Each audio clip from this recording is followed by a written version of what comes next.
Hello everyone, একটি অনুরোধ বাণী। প্রিয় দর্শক, এই ভিডিওটির মাধ্যমে খাবার অপচয় নিরুৎসাহিত করা হলো। এখানে আপনারা দেখতে পাচ্ছেন যে নদীর একটি বিগ সাইজের আইর মাছ, এটি একেবারে নদী থেকে খুব সকালেই ধরে আনা হয়েছে। মাছটি দেখতে পাচ্ছেন আমি কাটতেছি। আসলে এটি আমার ফার্স্ট টাইম আইর মাছ কাটার ভিডিও।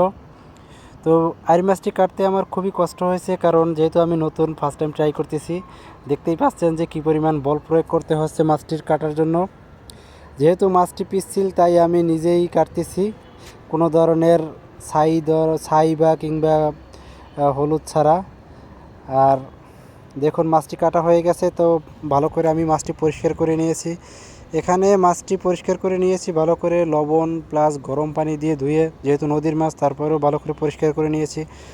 হলুদ এবং মরিচ মিক্সড করে মাছটি ভালো করে ভেজে নিব। একটু পরিমাণ মতো লবণ দিয়েছি, দেওয়ার পরে মাছটি ভালো করে হলুদ মরিচ মাখিয়ে নিয়েছি। এরপরে তেল গরম করে তেলে মাছটি ছেড়ে দিয়েছি। দেখতে পাচ্ছেন যে মাছের কালারটা দেখুন, একেবারে নদীর টাটকা মাছ। এটি বরিশাল থেকে ধরা হয়েছে, বরিশালের একটি নদী থেকে। খুব সকালেই মাছটি কিনে নিয়ে এসেছি, একবারে তাজা।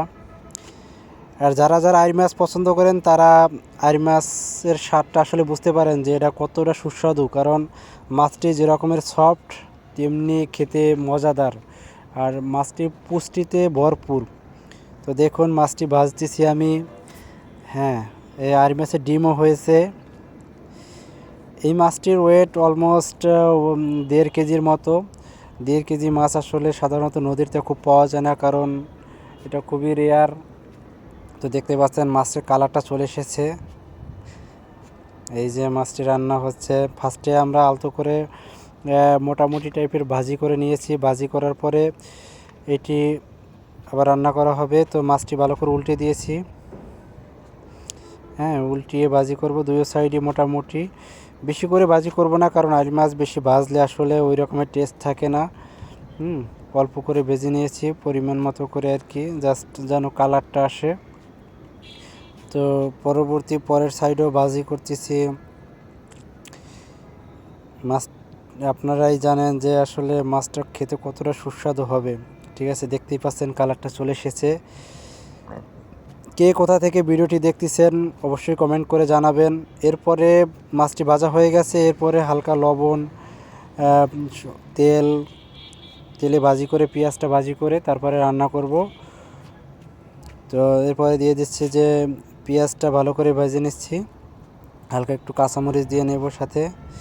পেঁয়াজটা ভালো করে ভেজে নিচ্ছি। যখন পেঁয়াজটা তেলে ভাজার পরে একটা কালার চলে আসবে, এই যে দেখতে পাচ্ছেন পেঁয়াজটা ভাজতেছি, তারপরে মোটামুটি একটা কালার চলে এসেছে। এরপরে দিয়ে দিচ্ছি এখানে হালকা পরিমাণে রসুন বাটা, জিরা বাটা এবং আদা বাটা।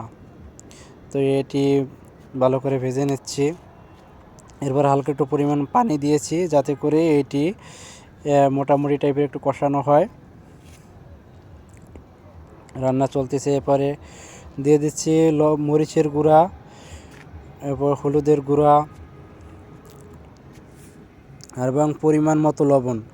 আপনারা এটি পরিমাণ মতো দিয়ে নেবেন, যেহেতু আমি মিডিয়াম ঝাল খেতে পারি তাই হালকা একটু কাঁচামরিচও দিয়ে নিয়েছি। এরপরে পানিটা টেনে গেলে এরকমের কালারটা আসছে, দেখেন সম্পূর্ণ পানিটা নিয়ে গেছে। তারপর হালকা একটু পানি দিয়ে ওর পরে মাছটা ভালো করে মাখিয়ে নিচ্ছি। যে মশলাটা একটা একটা করে দিয়ে দিচ্ছি। যে পরিমাণে যে সেন্টটা আসছে, আসলে এটা একমাত্র যারা রান্না করে তারাই বুঝতে পারে যে এই ফ্লেভারটা কত সুন্দর, সেন্টটা। আর এটা সাধারণত নদীর তাজা মাছ খুব পাওয়াটা রেয়ার। হ্যাঁ, যে শহরের দিকে যেটা পাওয়া যায় ওটি সাধারণত বরফ দেওয়া থাকে অনেক সময়। তারপরে অনেক চাষের মাছ, এটি একেবারে নদীর মাছ, জাস্ট নদী থেকে ধরার পরে সাথে সাথে বাসায় নিয়ে এসেছি। তো মাছটি ভালো করে দিয়ে দেওয়া হয়েছে, মাখাই দেওয়া হয়েছে। এরপরে যখন একটু হালকা টানার পরে আমরা পরিমাণ মতো পানি দিয়ে দেব। এই ভিডিওটির মাধ্যমে আরও একটি কথা বলা হলো যে আমরা খাবার অপচয় করব না, কারণ আমরা জানি যে বর্তমান পৃথিবীতে 100 কোটির মতো মানুষ আছে যারা অনাহারে ভুগতেছে। অনেকেই আছে যারা দিন বেলা তো দূরের কথা, একবেলা খাবার পায় না। তো আমরা খাবার অপচয়ে অবশ্যই সতর্কতা হব।